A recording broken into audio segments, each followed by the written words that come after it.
Y acá es bastante lógico que la gente esté insatisfecha, qué sé yo. O sea, mayo va a ser el 7º mes de alta inflación. Digo, debería decir altísima, porque alta inflación hace muchos años que hay en Argentina. De altísima inflación, ¿no? Pegó el pico en noviembre y ahora en mayo están diciendo que va a ser de más del 5%. Es decir, bajó del 6,7 al 6 y ahora no sé cuánto será, 5,2, 5,3, no sé. Pero de todas maneras es muy, muy alto. Ahora acá, yo todos los meses digo cuánto queda para las elecciones, ¿no? Hay tiempo todavía.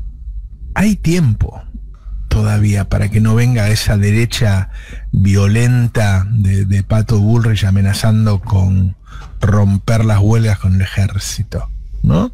Viste que más que promesas están haciendo amenazas ellos, ¿no? Porque alguien que te dice ahora cuando gane voy a declarar la emergencia previsional y laboral es una amenaza, no una promesa. Salvo que la gente no entienda bien y diga, emergencia, me van a subir la jubilación. Pero la verdad es que están siendo todo lo claros que pueden ser respecto a lo que harían, ¿no? Una reforma previsional para bajar jubilación, una reforma laboral. En gran parte esa reforma laboral de sindicalizar, ¿no? Sí. Para quitarle poder a los sindicatos, que por más que uno se queje de determinados sindicalistas, qué sé yo, claramente en la historia argentina han sido importantes, porque para que por lo menos tengamos esa puja distributiva, porque siempre decimos, bueno, parte de la inflación que tenemos históricamente tiene que ver con una puja distributiva de concentración versus sindicatos fuertes. Bueno, si no fuera versus sindicatos fuertes, nunca hubiéramos llegado al 50-50, ¿no es cierto? Sí. Entonces, que vayan por los sindicatos es complicado. Ahora, el tema es cómo salir de la inflación. Ayer volvió el clown no quiero decir Piñón Fijo porque me cae bien Piñón Fijo, la Nata, sí. Y dijo algo, vos fíjate lo mentiroso que son, ¿no? Dijo que el gasoducto no existe, y Clarín se lo publicó. Eso habla de la decadencia de Clarín. Vos sabés que el gasoducto es una de las grandes noticias, no por promesas, sino porque ya está el fideicomiso, está la licitación, y tiene una fecha de finalización, que es junio del año que viene. Y ese va a ser el primer mojón de toda una escalada de nuevos ingresos de dólares que va a cambiar el país. Vamos a tener otros problemas, pero no vamos a tener este problema. Claro. ¿No? O sea, el inicio del gasoducto, que la información que tengo es que en junio del año que viene va a estar, significan 5 o 6 mil millones de dólares por año, por mes, que no vas a gastar. Que no vas a gastar. Perdón, por año que no vas a gastar. Por año que no vas a gastar. Y después de eso, en la fase 2, empezás a exportar. Y en parte yo te diría que esa brecha, viste que el dólar, uno dice cuesta 200 mangos, el paralelo es un montón, pero de 2020 cuesta 200 mangos. En gran parte está conteniendo la brecha eso, y en gran parte puede ser lo que ahí sí le dé un golpe a la inflación. Uno dice electoralmente es muy tarde, ¿no? Junio del año que viene, es muy tarde, pero yo creo que el gobierno debería ir vendiéndolo antes, debería ir, viste, cuando inaugurás por tramos, debería ir diciéndole a los jugadores del mercado y a la población, bueno, acá están llegando los dólares, nos trae el General Ice. Acá, porque en el fondo, el gran problema que tenemos en Argentina de la inflación es la falta de dólares. Ahora, falta mucho para junio del año que viene. A mí me parece que hay que buscarle una vuelta para bajar la inflación antes, porque esa insatisfacción como que tiende a hacerse crónica, ¿no? Como decir, bueno, ¿cuánto tiempo puedo estar enojado con el gobierno porque suben los precios? Porque en el fondo, qué sé yo, la gran razón del enojo es esa, que suben los precios todo el tiempo. ¿Cuánto tiempo podés estar enojado y luego desenojarte para votarlo? Y 7 meses es mucho. En junio difícilmente baje la inflación y hay herramientas que se van gastando, jugadores que se van gastando. A mí me da la impresión de que Alberto debería tener listo un plan B en cuanto a equipos. No, y no va en detrimento de Guzmán, que puede, viste cómo es, puede ser ocupar otro puesto, puede haber un enroque, qué sé yo, pero que en algún momento vos necesitas dar un cambio de expectativas. Y creo que le cuesta mucho siempre con el mismo jugador en el mismo puesto. En algún momento tenés que sorprender con otra cosa. Y por ahí le puede servir para acomodar políticamente, qué sé yo. Ahí cuando vos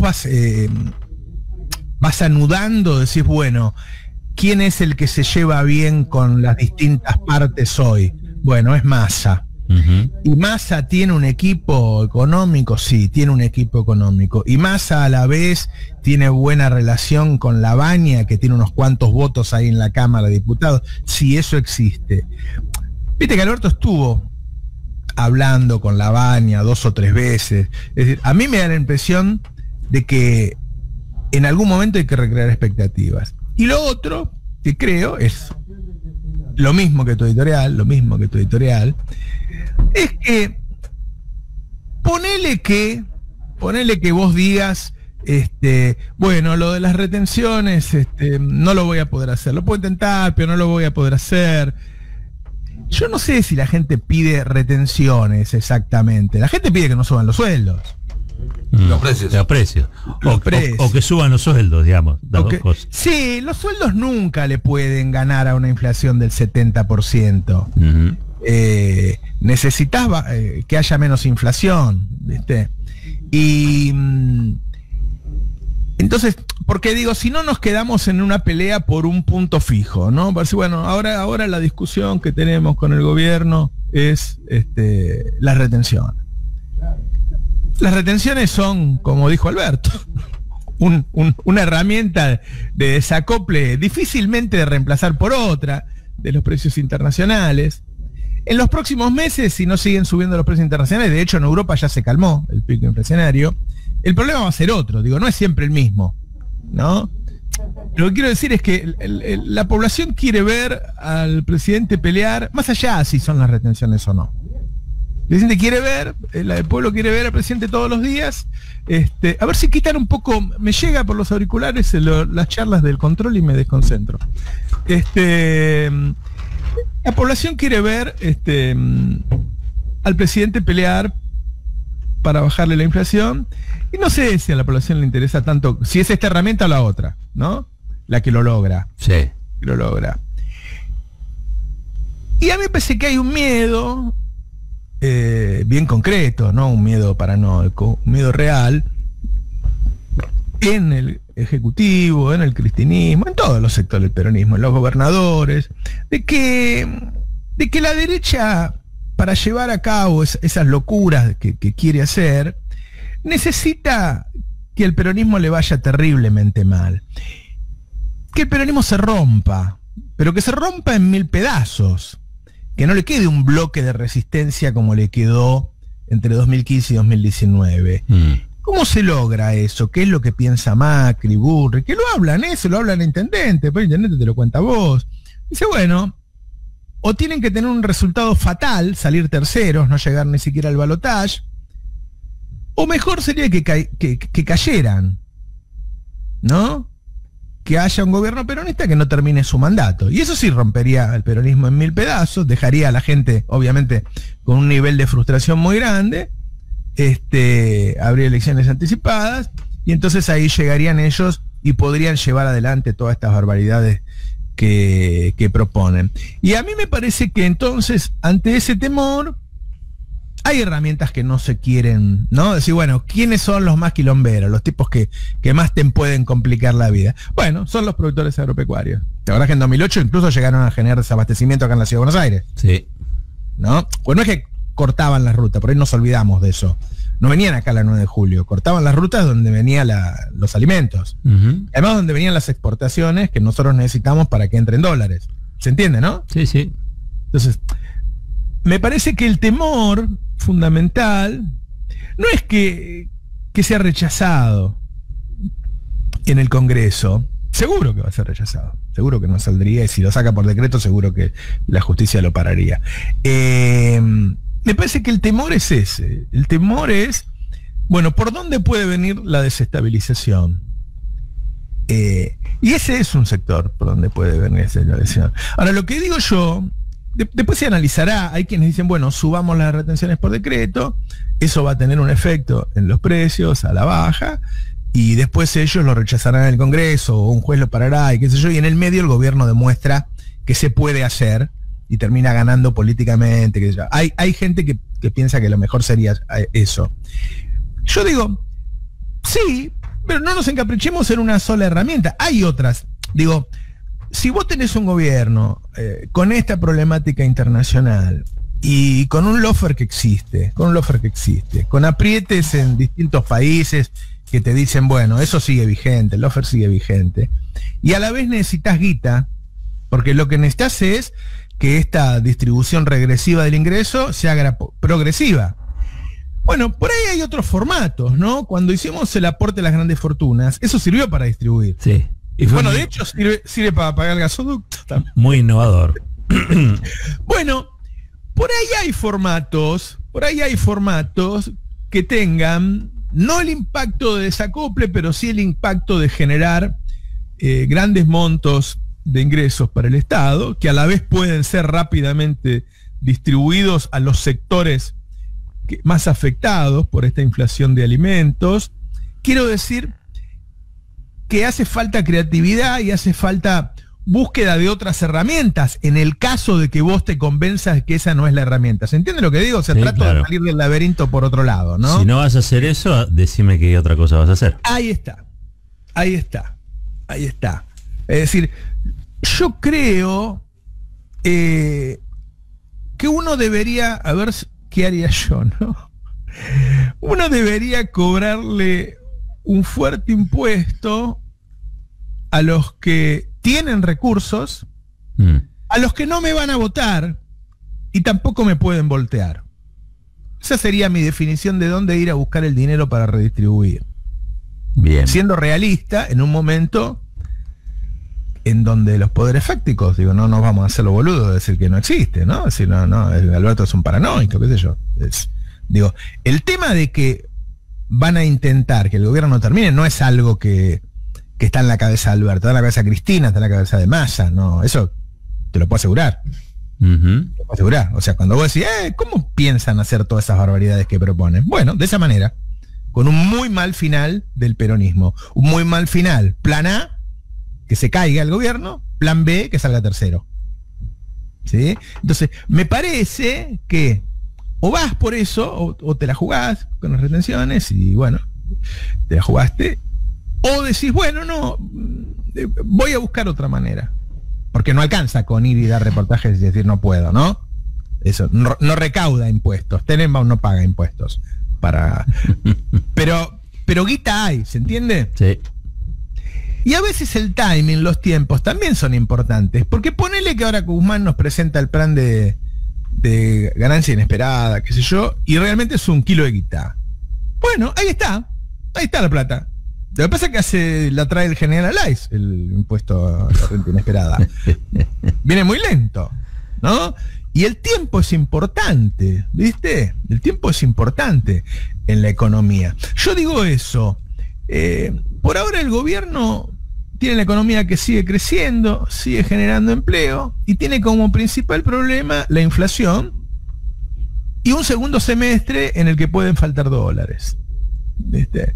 Entonces, hoy por hoy, yo saldría a buscar el dinero para que la distribución no sea tan regresiva en ese sector, ¿no? Elegiría decir, bueno, ¿a dónde voy a buscar la plata? La voy a buscar a un sector que no me va a votar, que tiene los recursos para pagármelo y que no me puede voltear.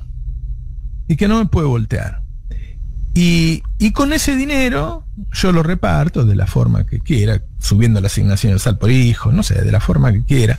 Yo la otra vez decía, bueno, miren, empiecen a desandar el camino de subsidio a tarifas generalizadas y empiezan a hacerlo más focalizado, muy focalizado, no con el formato de subsidio a las tarifas, sino con el mismo sistema que tenemos. Tenemos un sistema maravilloso que es la asignación universal por hijo, o los IFE para completar los que no tienen hijos, y seamos más, ¿cómo te puedo decir?, más eficientes en esa distribución. Hay que ser cada vez más eficiente en la distribución, porque le cuesta a cualquier gobierno en la región, quizá en el mundo, le pasa al mismo gobierno de España, qué sé yo, sacarle guita a los ricos, ¿no? Le cuesta sacarle guita a los ricos. Entonces hay que ser muy eficiente en la distribución. Este sistema de subsidios generalizados de tarifas no es para nada eficiente, ni siquiera salió la segmentación. Y vos con ese montón de guita podés hacer otras cosas. Pero además, como hay una renta inesperada descollante, cuando veamos los balances no vamos a querer morir. Cuando veamos los balances vamos a querer morir. O sea, cuando veamos que es un país en donde la gente no puede comprar un kilo de pan y las empresas ganan miles y miles de millones, realmente va a ser escandaloso. Me parece que hay que ir a buscar la guita ahí para bancar este proceso. Porque, si no, además, ¿sabés cómo va a caer la inflación, Roberto? Si no se hace algo, va a caer por recesión. ¿Entendés? Que es peor. Bueno, te digo la verdad, está pasando en el mundo. El mundo se está yendo hacia una estanflación. ¿Sí? O sea, está cayendo la actividad y tiene mucha inflación. Cuando vos vas a un proceso de esos, hay que ver cuánta recesión y cuánta inflación tenés. Es decir, si yo para bajar la inflación del 5 al 3 necesito que la economía caiga y entonces destruir empleo, y bueno, eso sí que es un triunfo pírrico, ¿no? Lo pagué en términos de empleo. Eso. Entonces, para que eso no te ocurra, para que la gente siga teniendo guita en el bolsillo, tenés que ir a buscarla. Me parece que si hay algo que debería tener claro Alberto, es que él puede no hacer una cosa, ¿viste? Puede decir, bueno, no, esto no, porque es peligroso, es peligroso. Lo que no puede es no tomar ninguna determinación potente cuando ocurren los meses. Yo me acuerdo que yo decía, para el gobierno va a ser mucho bancarse 3 meses de alta inflación y ya van 7. Y uno puede decir, bueno, pero no le pasó nada. Yo creo que sí le pasó. Sí, ¿no? ¿Cómo que no? Yo creo que sí le pasó. Yo creo que sí le pasó. Lo que pasa es que no todos, ¿viste? No todos son knockout en el boxeo. Pero cuando vas por el 7º, 8º round, te están cagando a trompadas, ya no te recuperás más. No, todos los golpes se sienten. Todos los golpes se sienten. Claro, exactamente. Y cómo ellos se van poniendo cada vez más violentos, ¿no? Primero está el verbo. Primero hablo violentamente y después puedo ir por violencia de otro tipo. No me parece casual que ocurra. Incluso si te fijas, la violencia más fuerte está viniendo en La Nación Más y en América. Sí. Y no tanto en el Grupo Clarín, que siempre tuvo el problema ese, el Grupo Clarín, de que no puede romper el mercado interno porque se cae él. Claro. ¿Viste? ¿Entendés? Entonces, en cuanto ve que hay otros que quieren voltear al gobierno, le dice, no, para que cada vez que voltea, que se cae un gobierno, yo me como 2 años de pérdida. ¿Viste? Pero bueno, nada, eso. Un poco menciono esto para no quedarnos solo en una herramienta, porque si no nos vamos a quedar 2 años peleando por una herramienta. Sí, no es el instrumento. Lo que está claro, lo que estamos discutiendo no es. Ahora, también está el otro de. Nunca sé a quién adjudicársela esta frase, pero me parece muy inteligente, que además de ser hay que parecer. Sí. Porque viene de los confines de la historia. Yo creo mucho en eso. Que además de ser hay que parecer.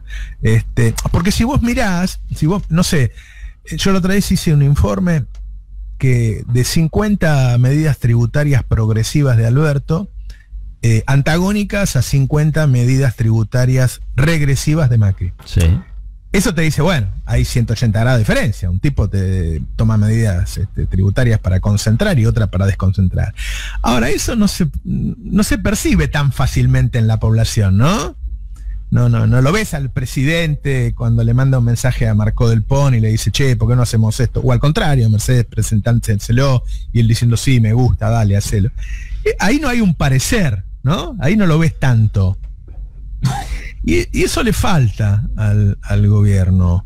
Un poco de bueno, eso que no les gusta a ellos, qué sé yo. El otro día llamó Cerruti, que quería salir acá. Sí. Y ponía en duda el tema de la épica, si sirve, si no. La verdad que eso es desconocer a tu electorado. Porque el kirchnerista está forjado en el conflicto. en la épica de las realizaciones y en la épica de la resistencia. Y yo diría que el aparato político más eficiente que tenemos es de nuestra militancia, que se la bancó, no se dejó convencer por los medios, acompañó, no bajó los brazos, y fue nodal en el triunfo. Y esa militancia, alguna más activa, otra menos, se forjó en el conflicto. Que además es un formato con mucha literatura en la política, ¿no? No es un invento de Cristina. Y entonces vos tenés ese electorado y le hablás del no conflicto. Es como si yo desconociera a mi público, Roberto. ¿Vos sabés qué siento yo con eso? Que es como una... ¿Viste cuando vas a que te hagan a un zapato ortopédico o te pongan una plantilla? ¿Viste? Que vos tenés el pie, que es una especie de empanada y le querés dar el arco. Entonces te ponen una plantilla. Digo, la ortopedia lo que trata es, en teoría, digamos, modificar algo y transformarlo en otra cosa o hacerlo más vivible o hacerlo de modo distinto, digamos, ¿no? Entonces yo creo que ahí se trata de practicar una ortopedia sobre el kirchnerismo, ¿sabes? Y llamativamente lo hacen algunos que yo considero que son mis amigos, mis compañeros, que han resistido a la par, digamos, que yo los considero muy valiosos, pero, a ver, vos podés desconectar lo que fueron los festejos del Bicentenario con muchas de las políticas. O sea, ¿habría YPF nacional sin los festejos del Bicentenario? Quizás sí, digo, pero quiero decir, vos conectás con ciertas cuestiones simbólicas. El lenguaje simbólico en la disputa de poder es fundamental. Y además hay un punto que no se puede pasar por alto. Obviamente que cuando uno tiene épica y consigue resultados, es una combinación perfecta y suele ir bien. El 2011 fue el ejemplo de esa conjunción entre épica y resultados. Con resultados y sin épica, durante un tiempo uno también puede tener éxito y llevar las cosas por un buen camino, y con épica se puede suplir la falta de resultados también durante un tiempo. A la larga se termina notando, pero lo podés suplir. Ahora, sin épica ni resultados, no llegas ni a la esquina. Y se pone mucho más... Pero y además, ¿cómo pones en valor las cosas, no? Yo, mira, en general, la población, incluso el electorado nuestro propio público, piensa que el gobierno, a partir de la firma del FMI, hizo un ajuste, ¿no? Y la verdad es que en los primeros 4 meses el gasto subió 75%. Y la inflación fue del 55%, es decir, gastó 20 puntos más que la inflación, ¿no? Y gastó como 15 puntos más que la recaudación. Entonces, no hay ajuste. Pero como en el momento en que vos realizás los gastos no haces mucho barullo, entonces por ahí la gente cree que sí. Y cada vez que hiciste el gasto, por ahí no lo pusiste sobre la mesa. Y a mí me parece que la forma es importante. Bueno, lo que decía... Sí, ser y parecer, decía vos. Sí, me parece que es importante. Y eso no se hace. Vos fíjate, estos datos son de CESO, ¿no? Estuvo ayer en C5N el muchacho de CESO, es un equipo bárbaro. Andrés Acein. Claro. No, el socio. Discúlpeme que no recuerdo el nombre, pero nosotros hicimos muchas notas con gente muy seria. Entonces, viste, esto va contra todo lo que uno cree, ¿no? Uno dice, bueno, están haciendo un ajuste. Y no están haciendo un ajuste. La verdad que no. Pero la sensación es que sí. ¿No? La sensación es que sí. Y después lo otro es la forma de acumulación de poder, ¿no? Otra cosa para discutir. Más allá de la interna, preferiría no meterme en la interna, porque si no todo se tiñe de la interna, ¿no? Claro. Vos decís algo y dices, porque estás del lado de este, porque estás del lado del otro. Y la verdad que no me refiero a eso. Me parece que hay un ejercicio que se hizo en las últimas semanas, que es el de los gobernadores, ¿no? Los gobernadores diciendo, bueno, queremos una corte de 25 jueces. Eran 17, 18, ¿no? Eran muchos gobernadores. Ahora están trabajando en otra cosa, que me la dieron, como se dice periodísticamente, embargada, por eso no lo voy a decir, pero que me parece nodal también. qué sé yo no digo, armar una mesa en gobernadores, eso al presidente seguramente le sonaría mal, y qué sé yo. Pero si vos querés presentar una medida o de las retenciones, o sacar las retenciones, un impuesto, como digo yo, potente para hacer distribución mientras dure esta alta inflación. Bueno, estaría bueno que te apoyen los gobernadores, ¿no? Estaría bueno que te apoyen. Ahí estoy hablando con Darío Martínez, secretario de Energía. Si lo vamos a llamar para sacarlo en un ratito, porque quiero hablar del gasoducto, porque me parece muy importante que la gente entienda de qué se trata. Bueno, me parece que como formato de acumulación de poder, ¿y qué más poder que el poder de todos los tipos que fueron elegidos por sus pueblos? Claro. ¿No? Para hacer ese tipo de cosas que son necesarias. Es decir, ¿qué es lo necesario? Limpiemos la paja del trigo. A ver, dejemos claro el escenario. ¿Está creciendo? Sí. ¿Está generando empleo? Sí. No de la calidad que quisiéramos. Bueno, lo mismo que está pasando en el mundo. ¿Cuál es el mayor problema? Y, flaco, que los precios van por arriba de los salarios, entonces tenemos una cantidad de gente que labura y no le alcanza la guita. Bueno, eso es ¿por qué? Porque se está concentrando el ingreso. ¿Qué tiene que hacer el Estado? Desconcentrarlo. No puede con las retenciones, porque son los tipos más peligrosos de todos y sabemos que quieren que el gobierno caiga. Bueno, ¿cuál es el otro elemento? Bueno, podemos agarrar, no sé, las 300, 500 primera empresa y cobrarle algún impuesto excepcional, el aporte a grande fortuna, un impuesto a las ganancias durante 3 años de 5 o 10 puntos más, no sé, alguna cosa de eso. Bueno, ¿con qué poder? Bueno, agarremos a los gobernadores. Quiero decir que, ¿sabes qué creo? ¿Qué es lo que me desespera?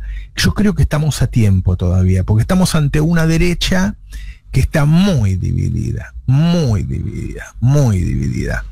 Y claramente Milei les complicó la vida, y Milei es la llave para que nosotros ganemos la elección. Y me da la impresión de que no la estamos aprovechando. Eso por distintas razones, no qué sé yo, las razones no sé si es lo que más me importa. Me parece que tenemos tiempo, que hay un montón de cosas que están pasando, le doy mucha bola al gasoducto porque a partir de ahí puede cambiar toda la ecuación, y si vos sos un buen economista, podés usar un dato futuro en el presente, ¿se entiende? Claro. Sí, yo que el presidente diría, bueno, acá hoy empezamos a hacer el gasoducto. El mes que viene diría, ya hicimos 10 kilómetros de gasoducto. El otro, ¿entendés? O sea, y cada vez que lo dice, porque cuando entre esto van a entrar tantos dólares, qué sé yo, entonces no vamos a tener que subir la tarifa, y además vamos a tener, con los dólares va a costar menos el dólar, entonces va a haber menos inflación. Es decir, yo tengo para mí que las herramientas, que los elementos, aún con todas las limitaciones y con todos los problemas, están. Y que no estamos dando en el punto. Y me corro específicamente y a propósito del tema de retenciones, porque me parece que la gente que se queda años discutiendo la misma cosa, como esas parejas, ¿viste? Que así, vieja, hace 20 años que pasó eso, ¿viste? Me parece que sí, bueno, listo, eso no. ¿Y entonces qué hacemos? ¿No? Ese ¿qué hacemos? Claro, dame algo. Ahora, eso que dijiste vos recién, para mí es clave. O sea, vos reconoces, ¿no?, que vos podés estar pasando un presente que no es bueno, pero vendés un horizonte. Entonces, mira, muchacho, para allá, y va a ser de esta manera, y lo tenés que explicar las veces que haga falta. Yo en eso te digo, yo me acuerdo de las cadenas de Cristina. Lo que pasa es que también es cierto que el contraste es grande en el sentido de las determinaciones que se tomaban en un tiempo donde se podía tomar determinadas determinaciones, y que es la pospandemia, es la guerra, bueno, toda una serie de conflictos que se le añaden, ¿no?, a esa situación. Pero digo, hay algo que se hizo y no funcionaba tan mal. Me parece que lo que hay es también que recuperar alguna de esas herramientas. No puede ser que los gobiernos cristinistas sean leídos como una etapa mala. No, la etapa mala es esta. No es culpa de Alberto. Estoy diciendo, la etapa mala es esta. Hay pandemia, hay guerra, hay desintegración social, tener 40% de pobreza, ¿no? Digo, y algunos son problemas tuyos, otros son problemas del mundo en este momento. Pero digo, vos ahí hiciste un recorrido que me parece que hay que poner en valor y hay que traerlo de vuelta a jugar en algunas cuestiones. Por eso creo que ahí es donde, y saliendo de las cuestiones internas, digamos, Alberto en Chaco habla de la unidad. Y la verdad que la unidad es fundamental. Ahora, también es cierto que esa unidad implica gestos, implica reconciliaciones. Yo siempre digo lo mismo, dos personas tuvieron pelea y se volvieron a reconciliar, ¿cómo no se van a volver a pelear o cómo no se van a volver a reconciliar? Tienen todo el abanico de posibilidades abierto. Y claro. Es buena eso. Sí, sí. Y en el fondo. Y el fondo de eso lo deben saber ellos dos. Cristina sí. dijo, si él me llama, yo le voy a contestar. Está bien, por eso. Pero digo, no puede ser que estén más preocupados en eso, ¿viste? Siempre hay un para qué ahora, ¿no? Es que ese es el punto también, ¿no? Y más allá de esto que decís vos sobre discutir o no las retenciones, que es cierto que por momentos parece un loop, sí hay una cuestión de fondo que está clara, que es que estamos discutiendo de plata, ¿no? Básicamente Sí, de quién pone la plata que permita que la mayoría de los argentinos pueda tener una vida digna. Y en ese sentido, ahora publicamos esta mañana en el Destape Web y recomiendo la lectura, una entrevista que hicimos con Ari Lijalad, a un tipo que se llama Morris Pearl, que es el presidente de una asociación que se armó el año pasado, que son multimillonarios a favor de que suban los impuestos. Los quiero acá. El tipo, no tenemos ni uno. No hay ni uno acá en la Argentina. Le preguntamos, de hecho, al respecto. Hay cosas que dice con las cuales uno está más de acuerdo, hay cosas con las que está menos, porque él viene de ser un gerente ejecutivo de BlackRock y también defiende en algún punto ese rol que tuvo y demás, pero él dice algo que es de casi un sentido común tan apabullante y que acá en la Argentina no se dice, que es que una sociedad determinada, un país determinado en este caso, tiene una cantidad de riqueza que es una y no otra, ni más ni menos, y que tiene que ver con lo que se produce, lo que se comercia, lo que se intercambia, lo que se presta, lo que se devuelve. Si los millonarios tienen un poquito menos de esa riqueza, eso significa que todo el resto va a tener un poco más. Digo, cuando discutimos si ponerle más impuestos a las grandes fortunas, a las principales empresas, a las principales familias del país, que ellos en general dicen, bueno, pero si hacen esto va a haber menos inversión y eso significa haber menos puestos de trabajo. Y no es cierto. Y no es cierto porque en general cuanto más plata tenés, más excedentes generás y eso te lo guardás. En cambio, cuando vas más abajo, esos excedentes o se reinvierten o se gastan, etcétera, etcétera. Pero cuando hablamos de distribución, hablamos exactamente de eso y puede sonar hasta casi redundante decir, bueno, distribución es cómo se distribuye. Bueno, pero hay veces que las palabras se vuelven un fetiche y dejamos de pensar realmente qué significa. Cuando hablamos de distribuciones, la Argentina como país tiene una cantidad de riqueza X. Que podrá ser más si tenemos el gasoducto y exportamos gas, podrá ser menos si tenemos varios años de pandemia, de macrismo y lo que sea, pero esa riqueza es X. ¿Cómo se distribuye esa riqueza X? Es una discusión independiente de cuánta riqueza tenemos. Entonces, si nosotros tenemos hacemos el gasoducto, pero no discutimos cómo distribuir toda la guita que entra a partir de ese gasoducto, vamos a seguir teniendo el mismo problema o peor, porque los ricos van a ser más ricos, es decir, que van a tener más recursos para poner en la batalla para que no les saquen nada. Hay que pensar, obviamente, en las oportunidades que se abren al futuro del país a partir de los hidrocarburos, a partir de los minerales, a partir de los alimentos y de que estamos en un lugar estratégico en el mundo que está entrando en un cambio de etapa, si se quiere, y que puede poner a la Argentina en un lugar muy provechoso. Pero también recordar que aprovechar las condiciones internacionales y redistribuir hacia adentro es volver al modelo de 1910. En el modelo de 1910 teníamos unas condiciones internacionales extraordinarias, éramos el granero del mundo y toda esa riqueza se concentraba en 50 familias. Bueno, definitivamente eso no es lo que queremos para esta Argentina. El tema es que esta altísima inflación no te deja fijo ningún número, ¿no? Porque ponele vos, o sea, Cristina y Axel habían logrado el 50-50, ¿no? Y vos decís, bueno, ahora caímos en vez de 50 y 50, es 58 el empresario y 42 el trabajador. Si eso se mantiene quieto y vos generás riqueza todo el tiempo, crecés todo el tiempo, ese 42 igual con el tiempo va a ser mucha guita, se entiende, ¿no? Claro. Porque cuando vos dupliques el PBI, ese 42 de un PBI duplicado vas a ganar un montón más. Ahora, la inflación es una aspiradora que todos los meses te va quitando la renta. Va capturando la renta, es puja distributiva. Entonces, cada nuevo mes de alta inflación, vos vas cayendo un poquito. ¿Se acuerdan que yo publiqué la nota Y hoy la distribución hoy es peor que la que dejó Macri, ¿no? O sea, la pandemia y la guerra han sido herramientas de transferencia de recursos muy potentes, acá y en el resto del mundo.